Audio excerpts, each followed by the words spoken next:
One paper या professional exam की तैयारी करनी है तो ये वीडियो आपके लिए है। अस्सलाम वालेकुम, मेरा नाम अचम तैयब है और आज के इस लेक्चर में हम बात करेंगे PPSC, FPSC, MoD, NTS, SSC वगैरह जैसे एग्जाम पाकिस्तान नेशनल लेवल पे या इंडिया लेवल पे जो भी आपके मल्टीपल क्वेश्चन आंसर होते हैं वन पेपर एग्जाम, उनके लिए आपने डाटा किस तरीके से प्रिपेयर करना है और उसको फिर जाके पेपर में प्रेजेंट कैसे करना है, इस चीज पे डिस्कस करेंगे।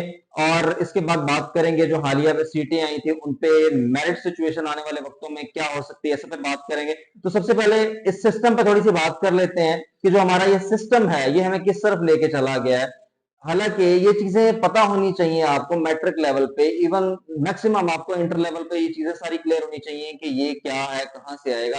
अब बच्चे ग्रेजुएशन कर जाते हैं, उनको पता ही नहीं होता कि वन पेपर एग्जाम क्या होता है, वन पेपर होता क्या है। उनको पता ही नहीं होता कि हमने प्रोफेसर लगना है तो कौन सा पेपर देना है, हमने अगर इंस्पेक्टर लगना है पुलिस में तो उसका पेपर कहाँ से देना है, फूड इंस्पेक्टर लगना है कहाँ से देना है, उन्हें पता ही नहीं होता। मास्टर्स लेवल पे बच्चे दो दो साल बाद में धक्के खाते रहते, बाद में कोई बताता है यार यहाँ पर वेबसाइट है, ये डाटा है, या इस तरीके से अपना डॉक्स पोस्ट करने हैं, तब जाके आपको जो है आप सीट पे पेपर दे सकते हैं या आप इंटरव्यू दे सकते हैं।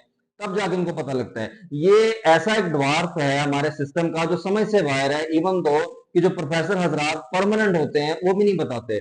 कुछ तो होते हैं ना, चलो विजिटर आ गए यूनिवर्सिटी में या कॉलेज में, कुछ आ गए सीटी वगैरह जो कॉन्टेक्ट बेस पे आते हैं, उनको तो चलो ना ही पता हो, लेकिन जो पीपीएससी से सिलेक्ट होके हैं, कमीशन दे के आते हैं, जिस तरह यूनिवर्सिटी में आ जाते हैं, लेकिन वो बताना ही पसंद नहीं करते। पता नहीं उनको क्या डर है कि आने वाले वक्तों में उनका बच्चा मरहूम रह जाएगा, ये सीट पे बैठ जाएंगे, समझ से बाहर है। खैर बात करते हैं हालिया जो एस एंड गार्ड इदारे में सीट्स आई थी, 108 पोस्ट थी और उस पे एप्लीकेंट कितने हैं? 111,323 एप्लीकेंट्स, मतलब 1,11,323 एप्लीकेंट्स। इन सीट्स पे अप्लाई कर दिया। सीट्स कितनी है जी? 108। Number of seats 108। अब इतने लोगों ने अप्लाई कर दिया, इसका मतलब है कि लोग सालों से बेरोजगार हैं। और बाकी तो छोड़ ही देना, बाकी क्या क्या कहाँ कहाँ कितनी कितनी सीट्स हैं और उन पे कितना कितना अप्लाई किया है। तो इसका मतलब ये है, सिंपल सी बात इन शॉर्ट ये, कि अब मेरिट 80 प्लस आने वाला, चाहे नेगेटिव मार्किंग है जो मर्जी है, मेरिट 80 प्लस ही गिरेगा और पेपर भी उस हिसाब से ही बनेगा। तो आपको तैयार कैसे करना है? वैसे मेरी एक टेक्निक है जिसको मैं कहता हूँ हेक्सागोनल टेक्निक, लेकिन आपको थोड़ा सा आगे बढ़ना होगा। कुछ क्वेश्चंस को डिस्कस करेंगे, उनके आपको बताऊंगा कि आपने कैसे तैयार करना है। इस तरीके से वो एग्जाम्पलीफाई कर रहा हूँ मैं उन चीजों को, एग्जाम्पल के तौर पर आपको बताऊंगा, आपने आगे पूरे का पूरा डाटा वैसे ही तैयार करना है, ठीक है। तो एक क्वेश्चन हम ले लेते हैं, मेरे पास लिखा हुआ है इधर कि 10 रुपए का जो हमारा सिक्का है पाकिस्तान का, उस पर कौन सी तस्वीर बनी हुई है? अब देखें, ये एक सिक्के की बात कर रहा है कि 10 रुपए का जो सिक्का पाकिस्तान ने लॉन्च किया है उस पे कौन सी तस्वीर बनी हुई है, कौन सी मॉस्क की है। वो कहता है कि फोर्ट ऑफ द्रावड़ की है, बादशाही मॉस्क की है, फैसल मस्जिद की है, या नन ऑफ दीज है, कुछ भी। ठीक है, चार ऑप्शन दे रहा है वो। तो आपने इसका जवाब, आपको पता है फैसल मस्जिद है, लेकिन आपने सिर्फ इस सिक्के पर नहीं रह जाना, ओहो मैंने सिक्का तैयार कर लिया बहुत हो गया, नहीं जी, सिक्का काफी नहीं है। आपको तैयार करना होगा कि 10 रुपए के सिक्के के पीछे कौन सी फोटो है, 1 रुपए के पीछे कौन सी है, 2 रुपए के पीछे कौन सी, 5 रुपए के पीछे कौन सी है। और फिर आपने नोट्स पे भी आ जाना है। 10 रुपए, 50 रुपए, 20 रुपए, और फिर उसके बाद 100 और 500 है, 1000 है, 5000 है। इन पर आपको देखना है कि कौन कौन सी तस्वीरें हैं, रेजिडेंस कौन सी है, कोई मॉस्क बनी हुई है, कोई फोर्ट बनी हुई है, वो सारा आपने प्रिपेयर करना है। ये सिक्का आपको इंडिकेट कर रहा है, ये एक सिक्का 10 रुपए का, कि आपने किस डायरेक्शन में इस सवाल को याद करना है। फिर इसके बाद जो बात कर लेते हैं, हमारे पास एक क्वेश्चन है कि पाकिस्तान में मर्दमशुमारी 2017 में कौन सी थी, कितने नंबर वाली थी। अब इसको हम देख लेते हैं कि ये 5 थी, 6 थी, 4 थी, 3rd थी, या नन ऑफ दीज है। तो आपने इसका आंसर तो आपको पता लग जाएगा, अभी बताने की जरूरत नहीं, सिर्फ आपको एग्जाम्पलीफाई कर रहा हूं। ये 6 थी, लेकिन आपको 5th, 4th, 1 ये कब कब हुई थी ये आपको याद करनी पड़ेगी। अब एक मर्दमशुमारी से आपका ये यहाँ पर क्वेश्चन नहीं रेडी होता, ठीक है। एक पेपर में ये आ जाता है, हो सकता है एफपीएससी का आप अगले दिन पेपर देने जाए, आज आपने पीपीएससी का दिया, कल आप एफपीएससी का देने जाए, वहां पर वो फर्स्ट पूछ ले कि फर्स्ट कब हुई थी। पॉसिबल है कि वो पूछ ले कि नेक्स्ट जो है वो कब होगी। तो इस तरीके से हो सकता है। फिर नेक्स्ट हमारे पास, ये सिर्फ एग्जांपल्स दे रहा हूं, हमारे पास नेक्स्ट क्वेश्चन है, उसमें है जी which river does not flows from Jammu and Kashmir. कि कहते हैं कि कौन सा रिवर है, दरिया है, जो जम्मू एंड कश्मीर से फ्लो नहीं करता, वहां से नहीं गुजरता। तो चार ऑप्शन दे देगा, रावी, चनाब, झेलम, सतलुज, इंडस, कुछ भी दे सकता है चार ऑप्शन। तो आपने बताना कि कौन सा नहीं करता। अब इसका मतलब क्या है कि आपको रावी, चनाब, झेलम, सतलुज, इन सब के जो ये जो मैंने चार नाम लिए हैं, अब इन सब के आपको रूट पता होने चाहिए, कहाँ कहाँ से निकलते हैं और कहाँ तक जाते हैं। बहुत सिंपल फॉर्मूला है। One of my favourite professor, उन्होंने मुझे बताया था यूनिवर्सिटी लाइफ में कि जब मैं कमीशन दे के आया था, एग्जाम दे के सेलेक्ट होके आया था, तो मैं छह छह नहीं 10 10 डायमेंशन में एक क्वेश्चन को तैयार करता था। एक क्वेश्चन को 10-10 डायमेंशन में। मतलब वो बॉटनी की फील्ड थी हमारी, तो उसमें वो कह रहे थे कि ये फ्लावर है, फ्लावर का जेनरा क्या है, फ्लावर की फैमिली कौन सी है, क्लास कौन सी है, ऑर्डर कौन सा है, उसका साइंटिफिक नेम क्या है, लोकल नेम क्या है, उसकी वर्नेशन क्या है। कहते एक फ्लावर को मैं 10-20 तरीकों से याद करके जाता था। मतलब एक चीज है, एक फैमिली से उसकी सारी फैमिली का उसका सारे का सारा डाटा निकाल के जो है कहते मैं तैयार करके जाता था। और जब मैंने पेपर दिया था तो मुझे भी कहते चस आ गई थी कि मैंने पेपर दिया है।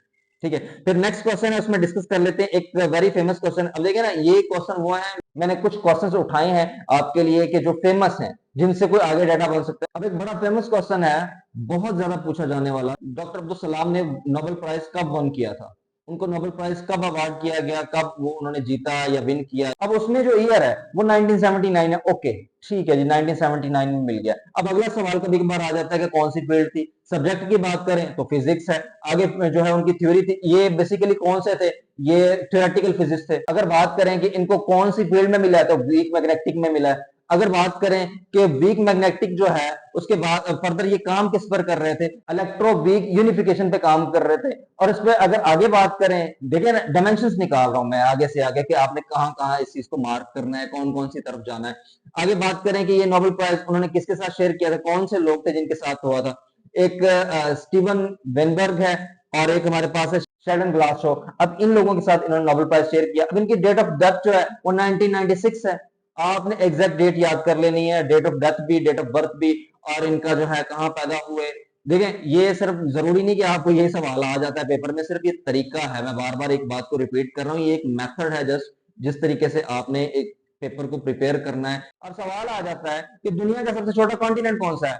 ऑब्वियसली ऑस्ट्रेलिया है, हमें पता है, सबको पता है कि ऑस्ट्रेलिया है। लेकिन ऑस्ट्रेलिया का ओरिजिनल नेम क्या है, वो ओशनिया। ऑस्ट्रेलिया हम जस्ट साउथ एशियन कंट्रीज लोग उसको कहते हैं ऑस्ट्रेलिया, वैसे उसका ओरिजिनल नेम ओशनिया है। ठीक है, अब उसमें कितने कंट्रीज हैं उस कॉन्टिनेंट में, वो आपको देखने हैं। फिर उसके बाद देखें, यहाँ पर बात खत्म नहीं हो जाती, जान नहीं छुड़ानी है। आपने जॉब के लिए एग्जाम देना, तो उनको ये परवाह नहीं है कि आप कितने जहीन थे, आपके सीजीपीए जो है वो 4/4 है या 8/8 है, जितनी भी आपकी सीजीपीए वो पूरी बाय पूरी, उसको कोई गर्ज नहीं है आपसे। उसने डिग्री तब आपकी देखनी है जब आपने आगे इंटरव्यू में जाना। उससे पहले तो उसने आपकी डिग्री देखनी नहीं है। उसको मतलब है सिर्फ आपने इस पेपर में क्या प्रोग्रेस की है। ठीक है, तो आपने क्या करना है, ऑस्ट्रेलिया के कंट्री टोटल देख लेने कितने, फिर आपने देख लेना है कि एशिया कितने नंबर पे आता है, अफ्रीका कितने नंबर पे आता है, नॉर्थ अमेरिका, साउथ अमेरिका, और उसके बाद फिर अंटार्कटिका है। ये सारे कॉन्टिनेंट्स में आपने देख लेने हैं। ठीक है, अब इनको देखने का मकसद क्या है, ये बात अगर वो कहते हैं ना बात से बात टकराएगी, बहुत दूर तक जाएगी, आपने फिर इनके कंट्रीज में देखने हैं। एशिया में कितने कंट्रीज हैं, अफ्रीका में, नॉर्थ अमेरिका में, साउथ अमेरिका में, यूरोप में, ऑस्ट्रेलिया में या ओशनिया में कितने कंट्रीज हैं। अब आपको ये भी याद करने पड़ेंगे। ये बहुत इजी एग्जाम है, लेकिन अगर देखा जाए तो बहुत टफ भी है। कुछ ना करने वालों के लिए बहुत मुश्किल है, करने वालों के लिए कुछ भी नहीं है। मेथड यही है, आपको ऑक्टा डायमेंशनल होना पड़ेगा, क्योंकि पहले मैं हेक्सा डायमेंशनल की बात करता था, लेकिन अब ऑक्टा डायमेंशनल की, क्योंकि 94,000 प्लस एप्लीकेंट 108 पोस्टों पे जब होंगे तो क्या बनेगा, नेगेटिव मार्किंग भी है। तो मेरिट फिर भी 80 प्लस जाने वाला है, यहाँ पर 80 प्लस वही जाएगा जिसकी जिन्हों जैसी तैयारी है। तो आपको ऐसे ही तैयारी करनी पड़ेगी। बाकी अपडेट मैं आपको देता रहूंगा साथ साथ। और एक चीज कि आपने पेपर में डाटा कैसे पुट करना है, कौन सा सवाल आपने पहले करना। देखें, कुछ लोग क्या करते हैं कि उनको जो पोर्शन आ रहा है उस पर मेहनत करने लग जाते हैं, ठीक है, बिल्कुल ओके है। लेकिन ये फार्मूला थोड़ा सा फेल हो जाता है जब रीजनिंग के क्वेश्चन आ जाते हैं, मैथ के आ जाते हैं, जब आपने सॉल्व करने होते हैं। कुछ लोगों का मैथ बहुत बहुत अच्छा होता है, कुछ लोगों की रीजनिंग बहुत अच्छी होती है। अब रीजनिंग भी टाइम खाती है, क्योंकि कोडिंग करनी पड़ जाती है, समटाइम कोड डिकोड करना पड़ जाता है क्वेश्चन को। और फिर कभी कभार मैथ के क्वेश्चन जो होते हैं वो बड़ा बड़ा लेंथी होते हैं, उनको सॉल्व करना पड़ जाता है। इजिएस्ट फार्मूला भी होते हैं, लेकिन फिर भी वो हार्ड बंदे को तो नहीं आते। तो वो क्या करते हैं, जो उन्होंने रिसेंट तैयारी की होती है उसको सबसे पहले पुट करना शुरू करते हैं। ऐसे नहीं करना आपने। आपने सबसे पहले जो है पुट करना है या उसको फिलअप करना है जो सबसे इजी है, सबसे कम टाइम ले। ठीक है, आपने ऐसे डाटे को आगे पुट करने की कोशिश करनी। उसके बाद आपने मैथ मैथ जो है या जो सॉल्व करने वाला क्वेश्चन है उसको आपने एंड पे लेके आना है। सबसे इजिएस्ट अप्रोच आपने रखनी एग्जाम में, अगर आप अपना टाइम बचाना चाहते हैं। वन ऑफ माय फ्रेंड, मैं आपको उनका बता देता हूँ, एमओडी का पेपर देने गया, असिस्टेंट डायरेक्टर का। तो उन्होंने क्या किया, सबसे पहले रीजनिंग के क्वेश्चन करने शुरू कर दिए। रीजनिंग उनकी थी भी कच्ची पक्की, इतनी अच्छी तैयार भी नहीं थी। अब उन्होंने क्या किया, रीजनिंग करने शुरू कर दी। घंटा यहाँ पर ले गया, 1 घंटा पीछे बैठा। 200 नंबर का एग्जाम था, अब उसमें उनसे 100 भी ना सॉल्व हो पाए। तो आपने इस तरह बिल्कुल भी नहीं करना है। फिर जल्दी में बंदा हड़बड़ा के एमसीक्यूज भी गलत करना शुरू कर देता है। सो ऐसी और वीडियोस के लिए जुड़ जाए मेरे साथ, लाइक एंड सब्सक्राइब और शेयर मत भूलिएगा। अपना भी ख्याल रखिएगा, अपने इस चैनल का भी। अल्लाह हाफिज।